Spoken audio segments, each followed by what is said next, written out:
ନୈରାଶ୍ୟ ଜୀବନରେ ଆଶା ସଞ୍ଚାର କରି ବିଳାପକାରୀ ଭାବ ଆଦି ଗାଆନ୍ତି। ସଦାପ୍ରଭୁଙ୍କ ବିବିଧ ଦୟା ସକାଶୁ ଆମ୍ଭେମାନେ ବିନଷ୍ଟ ହୋଇନାହୁଁ, କାରଣ ତାହାଙ୍କ କରୁଣା ଶେଷ ହୁଏ ନାହିଁ। ସେ ସବୁ ପ୍ରତି ପ୍ରଭାତରେ ନୂତନ। ଯେଉଁ ପରମେଶ୍ୱର ଆହ୍ୱାନକୁ ଏ ଯାଏ ସମସ୍ତ ଯୋଗାଇ ପ୍ରତିପାଳନ କରି ଆସିଅଛନ୍ତି, ତାହାଙ୍କ ପୂଜ୍ୟ ନାମ ଯୁଗେ ଯୁଗେ ପବିତ୍ର ବୋଲି ମାନ୍ୟ ହେଉ।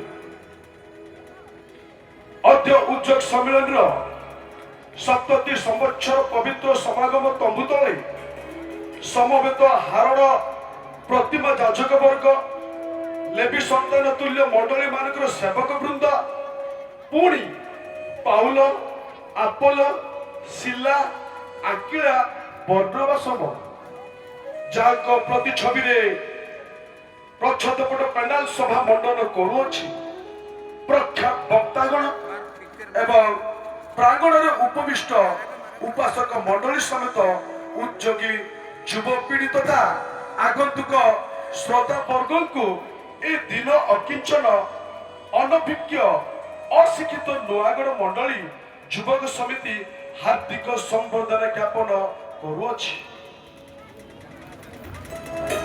ପୂଜ୍ୟପାଦ ଭକ୍ତ ବୃଦ୍ଧ, ସମ୍ପ୍ରତି ଅନାମଧେୟ ନୂଆଗଡ଼ ବସତି ପ୍ରାୟତଃ 300 ବର୍ଷ ପୂର୍ବେ ଗଢ଼ି ଉଠିଥିବା ବିଷୟ ଅନେକ ଐତିହାସିକ ତଥ୍ୟରୁ ପ୍ରାପ୍ତ କଥ୍ୟରୁ ଜଣାପଡ଼େ। କହିବା ଲଜ୍ଜା ଓ ଗ୍ଲାନିର ବିଷୟ, ଆମ ପୂର୍ବପୁରୁଷଗଣ ଅଳିକ କାଷ୍ଠ ବା ପାଷଣାକୁ ଦେବତା ରୂପେ ମାନି ପାପର ତିମିରାଚ୍ଛନ୍ନ ଅବସ୍ଥାରେ କାଳାତିପାତ କରୁଥିଲେ। ପ୍ରଭୁଙ୍କ ପୂଜ୍ୟ ନାମକୁ ଧନ୍ୟବାଦ ଉଲ୍ଲେଖ କରୁଅଛୁ। 1902 ମସିହାରେ ଦେବଦୂତ ତୁଲ୍ୟ ପ୍ରାତଃସ୍ମରଣୀୟ ପାଇନିୟର ମିଶନାରୀ ଡକ୍ଟର J.A. ଗ୍ଲାଣ୍ଡେନିଂ ପ୍ରଭାତୀ ନକ୍ଷତ୍ର ରୂପେ ଉଦିତ ହୁଅନ୍ତି ପାରଳା ଆକାଶରେ।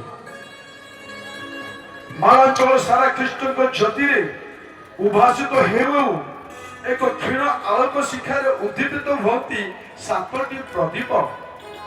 ସେମାନେ ହେଲେ 1 ଦାଶରଥୀ ସିଂ, 2 ପୁରନ୍ଦର ବୀର, 3 ଅଭିମନ୍ୟୁ ପାଣି, 4 ଶାନ୍ତନୁ ପାଣି, 5 କୈବଲ୍ୟ ସିଂ ଓ ଦାସ ପାଣି। ପରେ ପରେ କେତେକ ଭ୍ରାତାଭଗିନୀ ଆଲୋକ ପ୍ରାପ୍ତ ହେଲେ। ଫଳତଃ ସ୍ୱନାମଧନ୍ୟ ଆଚାର୍ଯ୍ୟ ଶଙ୍କରଚକ୍ର ପାଣିଙ୍କ ନିଷ୍ଠାପର ତତ୍ତ୍ୱାବଧାନରେ ଦାନ ପିଣ୍ଡା ଅଗଣାରେ ରବିବାର ଉପାସନା ପରିଚାଳନା ହେଉଥିଲା। ତତ୍ପରେ ପିତା ପରମେଶ୍ୱର ଏକ ସ୍ୱତନ୍ତ୍ର ଉପାସନା ସ୍ଥଳୀ ଜଗାଇଲେ ତଥା ସମୟାବଧି ଏଯାବତ୍ ନାନା ଅଭାବ ଅନାଟନ ଦାରିଦ୍ରତା କଷାଘାତରେ ତିକ୍ତ ଅନୁଭୂତି ସତ୍ତ୍ୱେ 1933 ମସିହା ନଭେମ୍ବର 5 ତାରିଖରେ ଜଣେ ସରଳ ନିରାଡମ୍ବର ବ୍ୟକ୍ତି ପ୍ରଥମ ପାଳକ ଆଚାର୍ଯ୍ୟ ସୁରତ ସିଂଙ୍କ ସେବାଧୀନରେ ନୂଆଗଡ଼ ସମାଜ ଓ ମଣ୍ଡଳୀ ମାନ୍ୟତା ପାଇ ସମ୍ମିଳନୀ ସହ ଅନୁବନ୍ଧିତ ହେଲା। ସେହି ଦିନାବଧି ମଣ୍ଡଳୀ 2 ଥର ପାଳିକ ବିହୀନ ଯୋଗୁଁ ଅରକ୍ଷକ ମେଷତୁଲ୍ୟ ଅଶାନ୍ତ ପରିବେଶ ମଧ୍ୟ ମାଲି ମକଦ୍ଦମା ସମ୍ମୁଖୀନ ହୋଇ ଆର୍ଥିକ ସଂକଟର ତୀବ୍ରତା ଆଦି ଘଟଣାମାନ ଅପସାର ହୋଇ ମନରେ ରହିଯାଇଅଛି।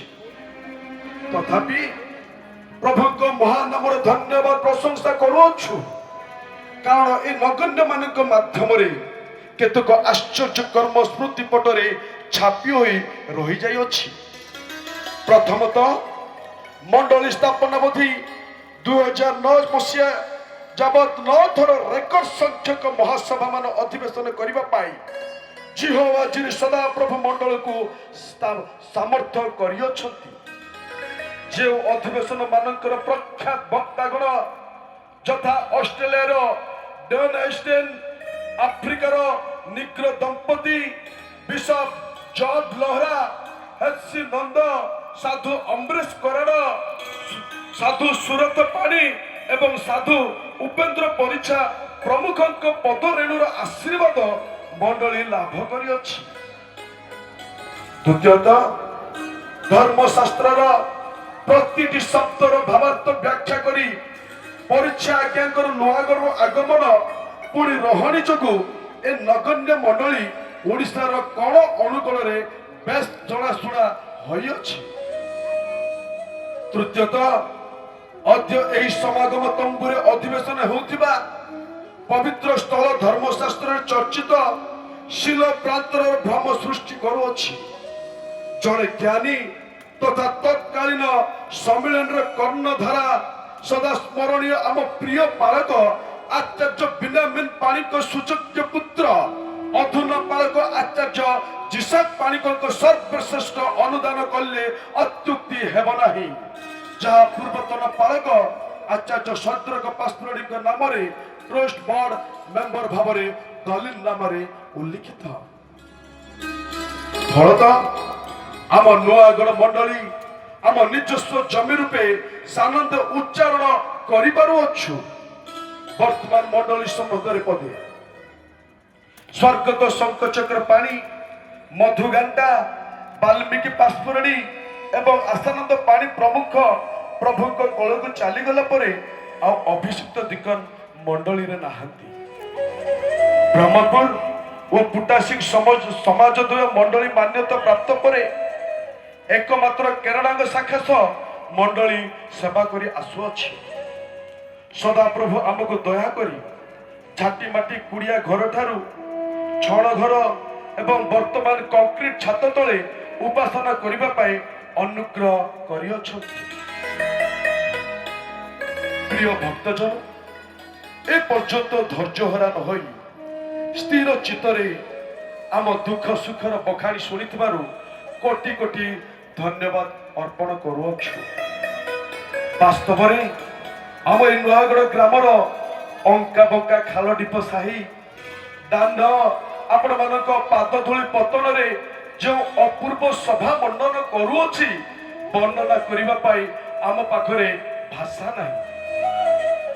ଆପଣମାନଙ୍କ 3 ଦିନ ଅବସ୍ଥାନ କାଳରେ ଆତିଥ୍ୟ ଚର୍ଚ୍ଚା ସେବା ଯତ୍ନରେ ଅନେକ ତ୍ରୁଟି ପରିଲିଖିତ ହେବା ସୁନିଶ୍ଚିତ।